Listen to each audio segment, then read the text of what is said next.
Amém, né, queridos? É bom estarmos aqui para este culto de oração e estudo da palavra de Deus. Todos são bem-vindos e aqueles que nos acompanham também, nosso abraço carinhoso. E vai abrindo logo sua Bíblia aí na carta de Tiago, capítulo 5.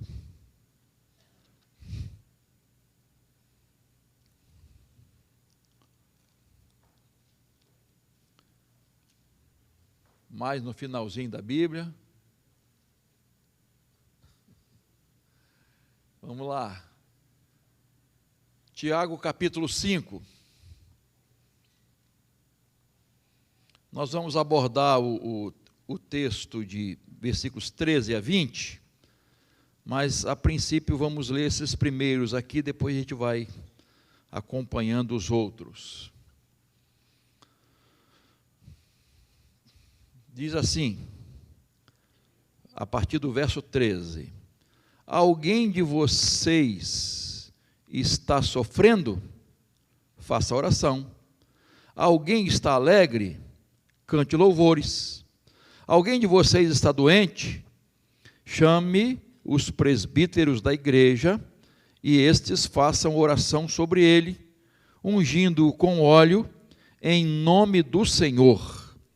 E a oração da fé salvará o enfermo, e o Senhor o levantará. E se houver cometido pecados, estes lhe serão perdoados. Portanto, confessem os seus pecados uns aos outros, e orem uns pelos outros, para que vocês sejam curados. Muito pode, por sua eficácia, a súplica do justo. Amém? Depois a gente vai ver essa questão do Elias aí, que era um homem semelhante, a gente vai continuar nesse texto aí, tá? Então, eu quero falar sobre a prática da oração. Por que eu estou intitulando esse estudo sobre prática da oração? Porque Tiago é muito prático. A carta de Tiago não tem doutrina, a gente já tem falado sobre isso. A sua epístola é essencialmente prática, ele fala de coisas práticas. Ele fala como nós devemos proceder no dia a dia, como nós devemos agir. E nesse trecho aqui, não é, de 13 a 20, 7 vezes, só isso, ele menciona oração. Só nesse trechinho aqui, né? Então, o cristão maduro, irmãos, é aquele que tem uma vida plena de oração. Nós vimos 2 quartas, como enfrentar as provações, né? E depois como enfrentar as tentações. Vimos as diferenças, né, de tentação e para provação, e agora aqui Tiago vai continuar falando de oração, né? Então, a importância da oração. Como é importante a oração na vida do cristão. A gente, às vezes, irmãos, perde muito tempo e perde energia quando não oramos, quando tentamos fazer apenas com as nossas forças, com a nossa inteligência, com a nossa capacidade. A gente tem que descobrir como é importante orar, buscar a Deus em todas as circunstâncias que nós vivemos e enfrentamos. O segredo é a oração, queridos. E isso muitos cristãos ainda não perceberam, não aprenderam. Vamos lá.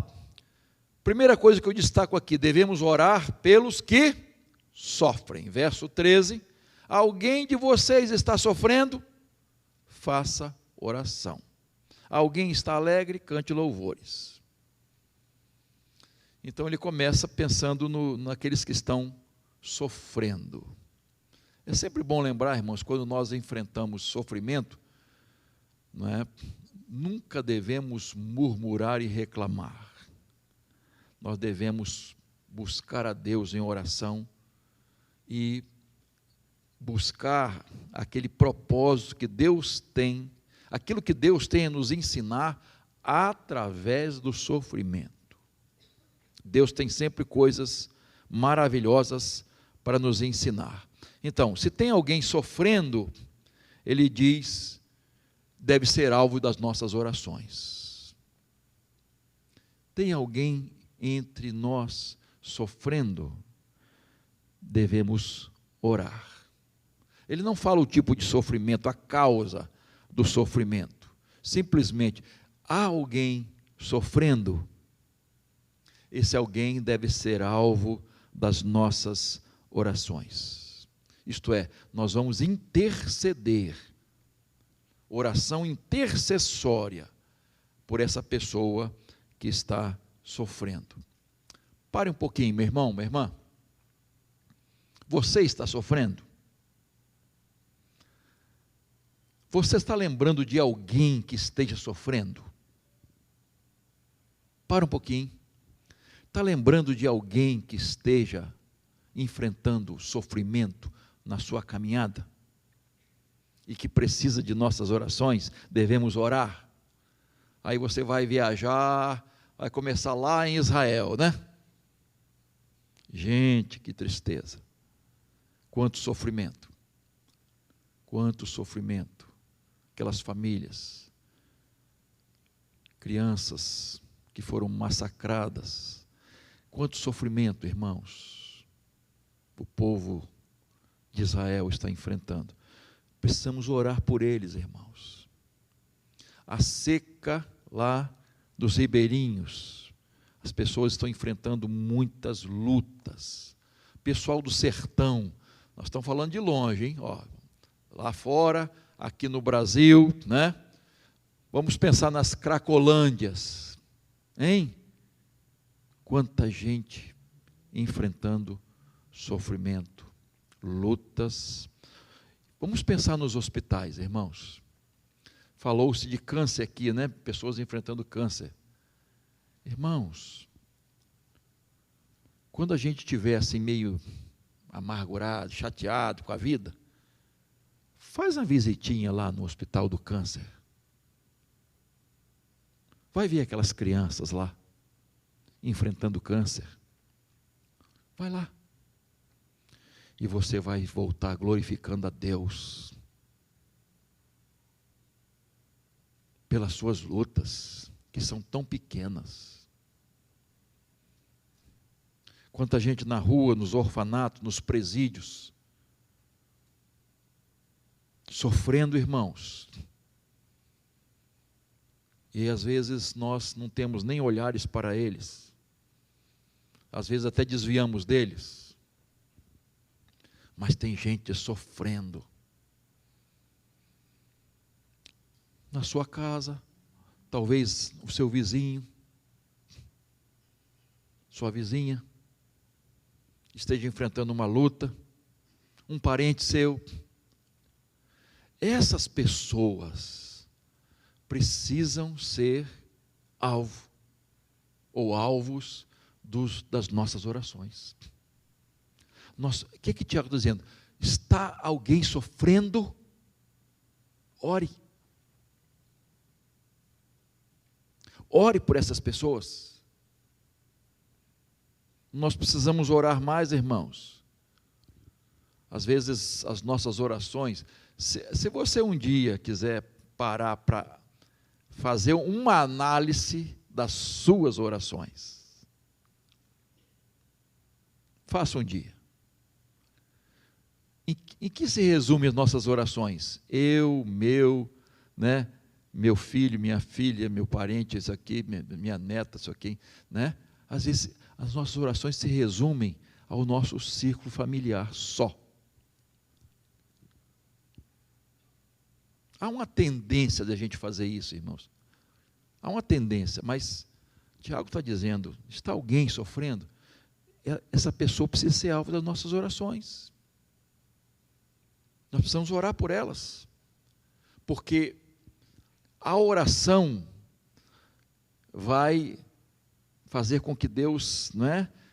Nós vamos pedir a bênção de Deus sobre aquela pessoa. Quer dizer, nós estamos sofrendo, ou se alguém está sofrendo, Deus vai nos capacitar, ou capacitar alguém para enfrentar o sofrimento, se Ele não tirar o sofrimento. Às vezes Deus não tira. Por quê? Porque o sofrimento tem um propósito. O exemplo clássico, né? O espinho na carne de Paulo. A gente sempre está falando desse espinho, né? Ou espinho difícil, né? Deus não tirou. Orou quantas vezes, gente? 6. Estou sempre perguntando isso, os irmãos não sabem, gente. Quantas vezes? 3 vezes.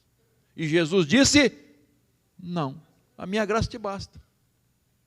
O espinho vai continuar aí, meu filho. Deixa esse espinho aí, que ele vai se tornar uma bênção na sua vida. Então, nem todo sofrimento é uma maldição, né, irmãos? Às vezes, por que eu estou sofrendo assim, né? A gente começa a perguntar. Mas Deus tem o poder de tornar aquele sofrimento uma bênção em nossa vida.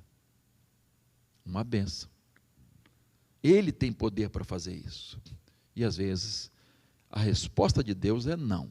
E o não de Deus é uma bênção. O próprio Jesus, né? Se for possível, passa de mim este.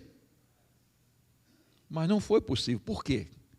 Porque Ele tinha que morrer por nós, pelos nossos pecados. Então Ele tomou aquele cálice, que só Ele podia tomar, mais ninguém, por nossa causa, para trazer salvação a cada um de nós. Então, queridos, mas Tiago está dizendo assim, olha, orem por aqueles que estão sofrendo. E ele diz assim, alguém está alegre? Cante louvores. Não é? Então ele mostra outra face, né? Romanos capítulo 12, verso 15, diz assim, alegrem-se com os que se alegram, e chorem com aqueles que choram. Olha que interessante, né, irmãos? A gente se identificar, é ser solidário, né? É ter comunhão, ter união, ter unidade com essas pessoas. Isso é amar. Chorar com os que choram e se alegrar com aqueles que se alegram. A alegria dividida é multiplicada. A tristeza dividida é reduzida. Porque você divide com alguém, você ajuda alguém. E é muito interessante. Um autor que eu estava lendo, ele diz assim, o que é mais difícil? Você chorar com os que choram ou se alegrar com aqueles que se alegram? Aí ele diz, é muito mais difícil se alegrar com aqueles que se alegram. A gente acha que é mais fácil, mas ele argumenta, diz assim, porque nós temos inveja. E às vezes nós temos dificuldade de se alegrar com a vitória dos outros. Com a vitória do irmão, com a alegria do irmão, com a felicidade do irmão, com a paz do irmão, com as bênçãos que o irmão está. Às vezes a gente tem dificuldade, irmãos. Como é importante, queridos, a gente se alegrar com os que se alegram, festejar com aqueles que estão festejando, louvar a Deus com aqueles que estão louvando, né? Então, por tudo isso devemos orar na alegria, no canto, não é? Orar na tristeza, no sofrimento, isto é, eu estou em comunhão com esses irmãos, eu estou junto com esses irmãos, eu estou caminhando junto, eu estou participando dessa comunhão. Amém, queridos? Então, primeira recomendação de Tiago sobre oração é orar por aqueles que estão sofrendo. A segunda recomendação na prática da oração: devemos orar pelos enfermos. Versículo 14: alguém de vocês está doente? Chame os presbíteros da igreja, e estes façam oração sobre ele, ungindo-o com óleo em nome do Senhor. E a oração da fé salvará o enfermo, e o Senhor o levantará. E se houver cometido pecados, estes lhe serão perdoados. Verso 16: portanto, confessem os seus pecados uns aos outros e orem uns pelos outros, para que vocês sejam curados. Muito pode, por sua eficácia, a súplica do justo. Agora Tiago vai orientar a questão dos enfermos, né? E ele usa o argumento dos presbíteros, né? Chamar os presbíteros, a ideia dos líderes da igreja, a ideia de que as pessoas maduras, pessoas firmes, pessoas consagradas, estarão indo lá para orar. Era muito comum esses presbíteros irem aos lares onde as pessoas estavam enfermas, né? Então, e oravam pedindo a bênção de Deus. E ele usa um detalhe aqui, ungindo com óleo em nome do Senhor. Há muitas igrejas hoje que usam esse artifício, né? Esse método de unção com óleo, e isso é muito discutido, né? Eu gosto de pensar que o óleo era muito usado na unção, realmente, né? Você vê um sacerdote, um profeta, um rei, eles eram ungidos com óleo.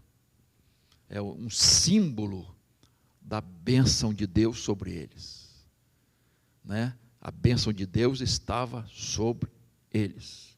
Mas quando você estuda a Bíblia, você vai ver que o óleo era muito usado como na área medicinal. Era terapêutico. Lembra do bom samaritano? Quando ele viu aquele homem caído lá, ele vai dar os primeiros socorros ali. O que ele faz? Unge com óleo. Ele passa óleo nas feridas. Então era muito comum usar o óleo medicinal, tá? Então, eu gosto de ver isso aqui, né? Ele falando de oração, porque eu gosto de ver esse lado medicinal, prático, né? Estou dizendo que desde o início que Tiago é prático, né? É uma epístola prática. Então, Deus usando a oração e usando a parte medicinal, isto é, o remédio. Usando também o remédio. Duas coisas simultâneas: o óleo e o remédio e a oração.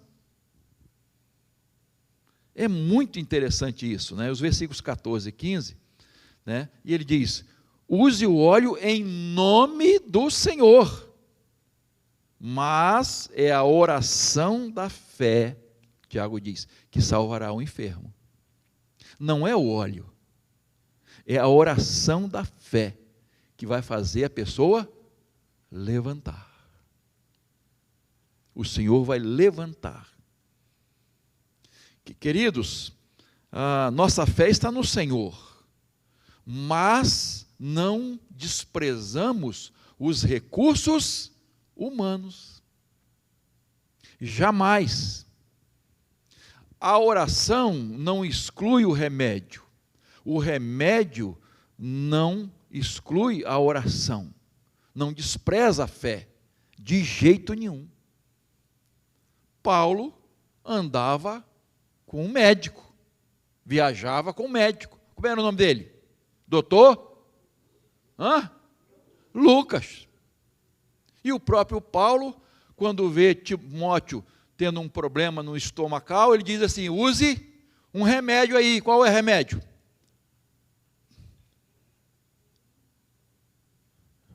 Hã?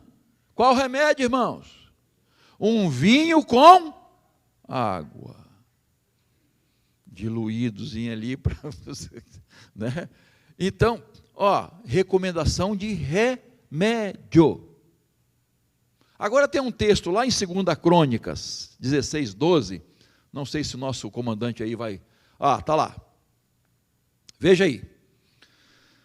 No 39º ano do seu reinado, Asa contraiu uma doença nos pés. E essa doença era muito grave. Porém, na sua enfermidade, ele não fez o quê, gente? Recorreu ao Senhor. Mas, olha o erro. Olha o erro. E ele morreu por causa dessa enfermidade.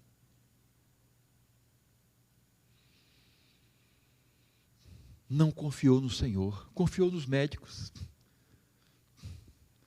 Os irmãos percebam que, como é importante as duas coisas. Eu li um médico falando, ele falou assim: Deus cura sem os meios, com os meios e apesar dos meios. Então, Asa morreu porque não confiou no Jeová Rafá, queridos. Não buscou o Jeová Rafá, o Deus que cura. Então, meus irmãos, o mais importante é buscar o Senhor. Tome seu remédio. Eu tomo todo dia, de manhã e à noite, remédio de pressão. Qual o problema?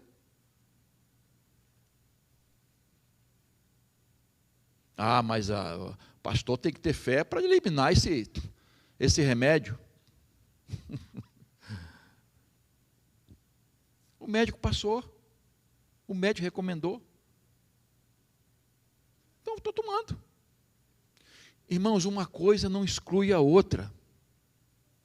É isso que Tiago, no meu entendimento, Tiago está ensinando aqui.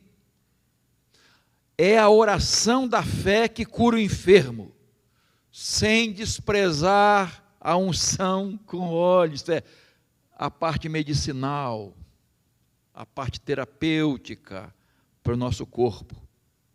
E diz o texto: quem vai levantar o enfermo não é o óleo, é o Senhor, é a oração da fé. Verso 15 e 16, né? Vamos voltar aí. E a oração da fé salvará o enfermo, e o Senhor o levantará, e se houver cometido pecados, estes lhe serão perdoados. Portanto, confessem os seus pecados, uns aos, e orem uns pelos outros, para que vocês sejam sarados. Olha só. Muito pode, por sua eficácia, a súplica do justo. Eu entendo que Tiago aqui está se referindo ao tipo de enfermidade causada por pecados. Que há muito disso, né? Mas nem toda enfermidade é consequência de pecado. A gente tem que entender isso, irmãos. Tá? Nem toda enfermidade é resultado de pecado pessoal. Mas eu estou entendendo que Tiago está se referindo a alguma coisa nesse sentido. Enfermidade por causa de um comportamento pecaminoso. Tá? Então as pessoas vivem de qualquer maneira e há consequências dos seus erros. E é isso que Tiago está dizendo aqui. E uma das coisas, irmãos, que machucam muito que, vamos dizer assim, causa males demais à nossa vida, ao nosso corpo, é a culpa do pecado. A culpa, queridos. A culpa vai causar enfermidade à nossa vida, ao nosso corpo. Mas quando nós confessamos, quando há confissão, perdão e reconciliação, há cura, irmãos. Há cura. Mas há um detalhe aqui que Tiago diz: a confissão deve ser feita a Deus e à pessoa que eu ofendi. Porque eu já ouvi muitos irmãos falando, tem que confessar a Deus, tem que confessar a irmão. Mas se você pecou contra o irmão, se você ofendeu o irmão, então você precisa confessar ao irmão também. Todo pecado é contra Deus, primeiramente. Mas há pecados contra os irmãos, contra as pessoas. Então eu preciso confessar esses irmãos. Se eu ofendi uma pessoa, eu preciso confessar. Você pecou contra alguém? Peça perdão a Deus e peça perdão ao irmão, para que haja cura e restauração. Muitas pessoas estão deixando de receber cura e restauração porque não estão seguindo os ensinos da palavra de Deus. E a culpa vai ficando no coração. Por isso ele diz: confessem uns aos outros, para vocês serem curados. Confessar uns aos outros. Eu sei que às vezes é difícil, irmãos, não é? Confessar um erro a um irmão, vou te contar, hein?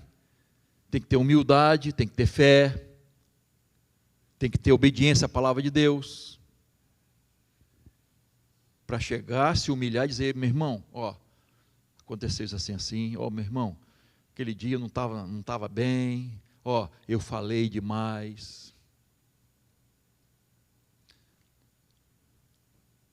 E seria bom fazer o seguinte: falar, irmão, eu falei demais de você com outro irmão.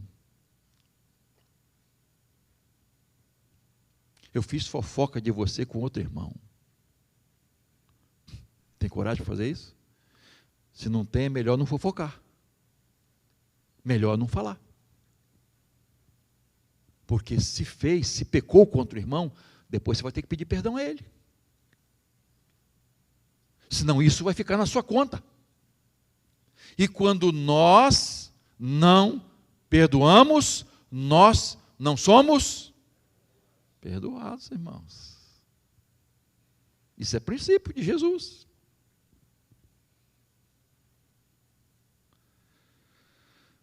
É muito importante isso. E, por último, Tiago diz que devemos orar pelos desviados, né? Buscar os desviados, né?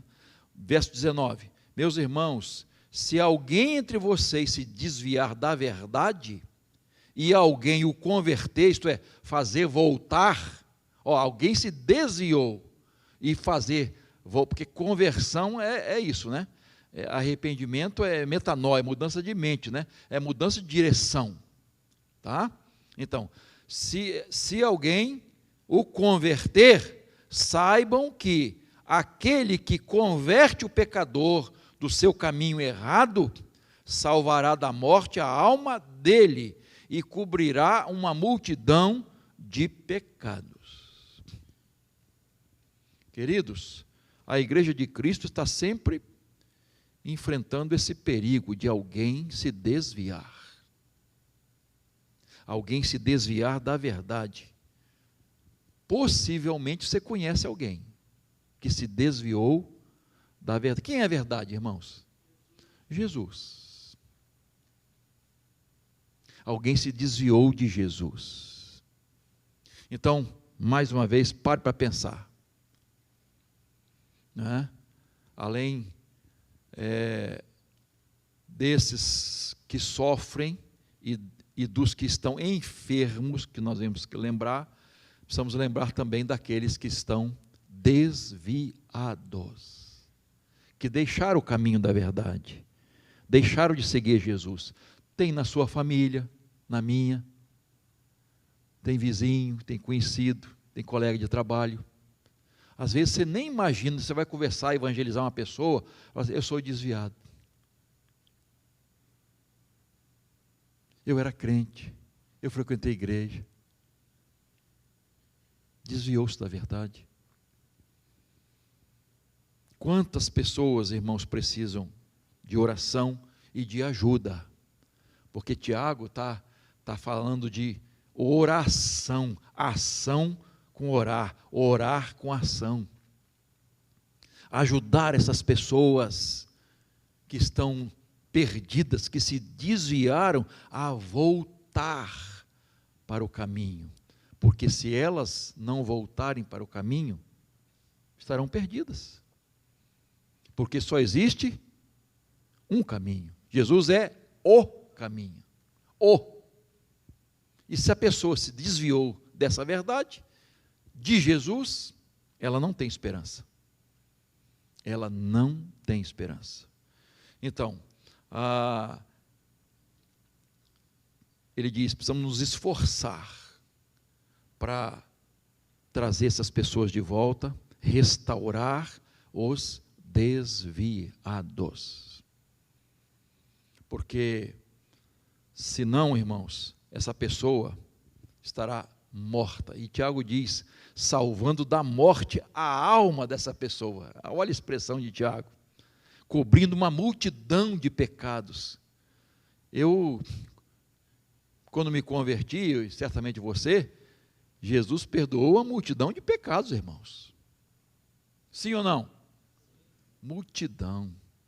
E Jesus tem poder de assim, fazer essa limpeza total.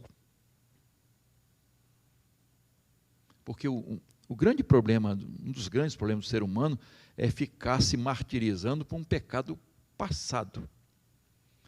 Se você se converteu, meu irmão, se você confessou a Jesus, você recebeu uma nova vida. Aquilo tudo foi o quê?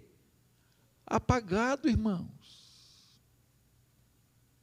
Paulo diz, essa sentença que estava sobre nós, Jesus cravou aonde? Na cruz. Essa dívida, Jesus cravou na cruz. Então, nada me condena mais, porque eu estou em Cristo. Jesus perdoou todos os meus pecados. E agora eu preciso caminhar em santificação.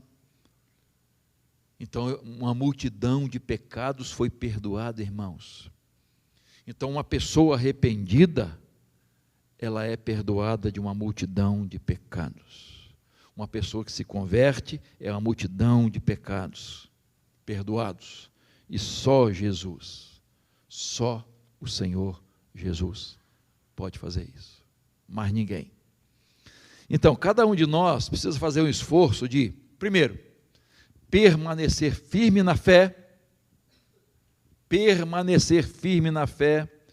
lutando diariamente contra o pecado, praticando a palavra de Deus, orando, vigiando,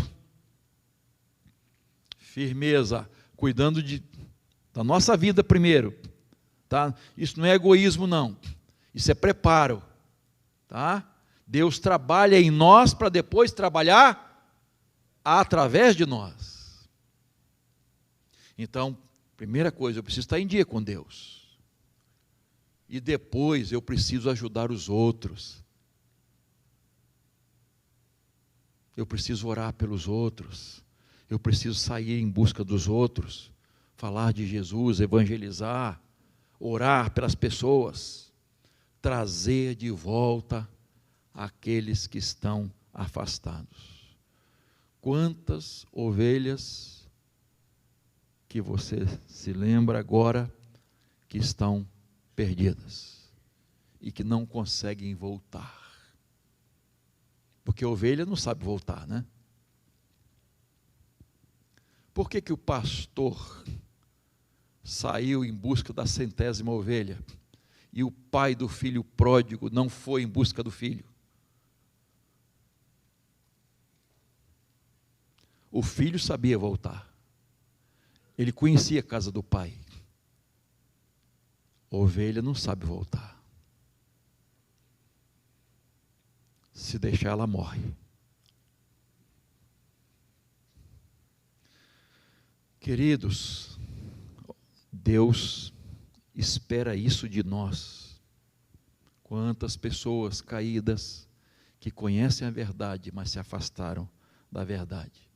E aí Tiago nos dá um exemplo maravilhoso, né? Versículo 17 e 18, volta lá. Versículo 17 e 18.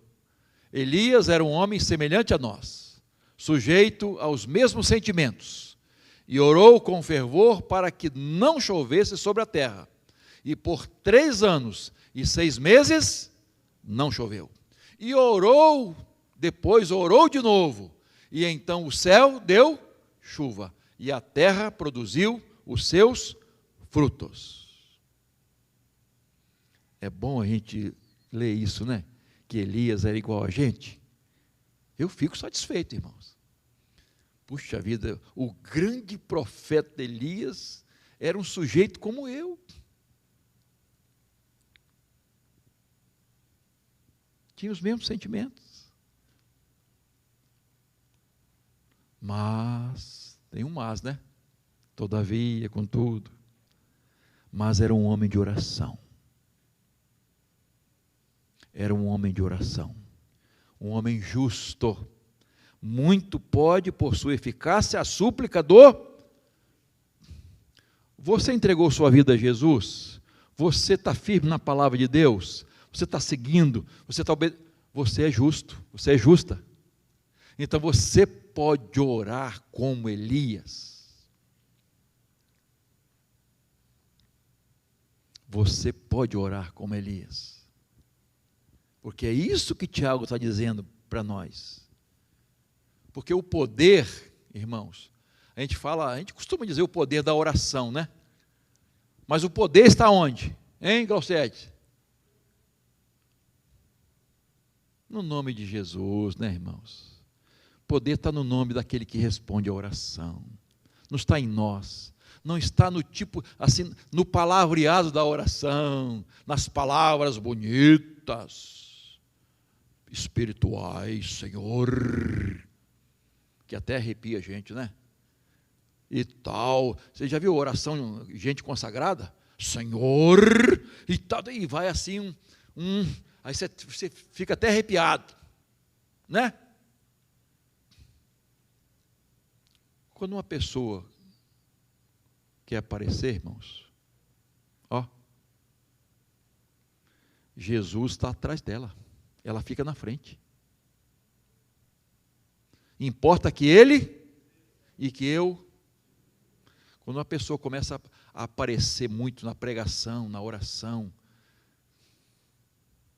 ó, negativo. Negativo. É Jesus que tem que aparecer, irmãos. Elias era assim como nós, mas ele orava. Quando Elias orava, o céu se fechava. Quando Elias orava, o céu se abria. Quando Elias orava, o azeite da viúva jorrava. Quando Elias orava, o menino que estava morto revivia. Quando Elias orava, o fogo descia do céu.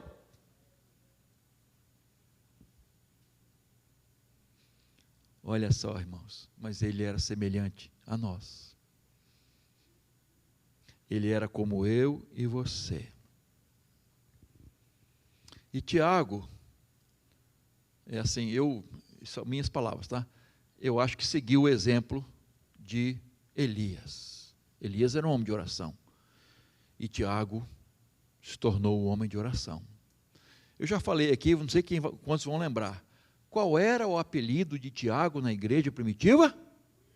Ah, poxa, gostei de ver, hein? Joelhos de camelo. Estou com calça aqui, mas não estou vendo calo aqui não, irmãos. Você está vendo calo aí nos seus joelhos?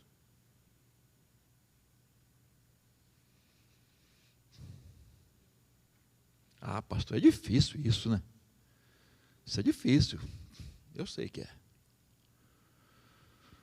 Mas teve eu já contei isso aqui, vou contar de novo. Teve uma irmã da igreja que faleceu, uma serva de Deus, e eu tive, pastor faz de tudo, irmão, você nem imagina. Tive que ajudar a trocar a roupa da irmã, porque o rapaz, o agente funerário, estava sozinho.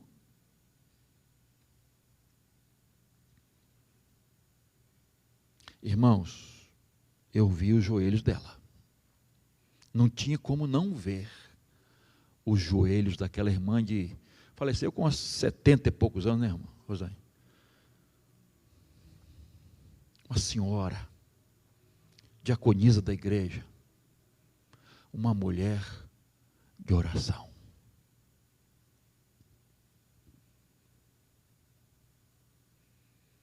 Queridos, como é importante. Eu acho que hoje os cristãos não estão com calos aqui no joelho, não. Sabe onde estão com calos, Claudiete? Irmãos, sabe onde? Nos dedos, onde pega o celular. Acho que os calos estão nos dedos, assim, ó.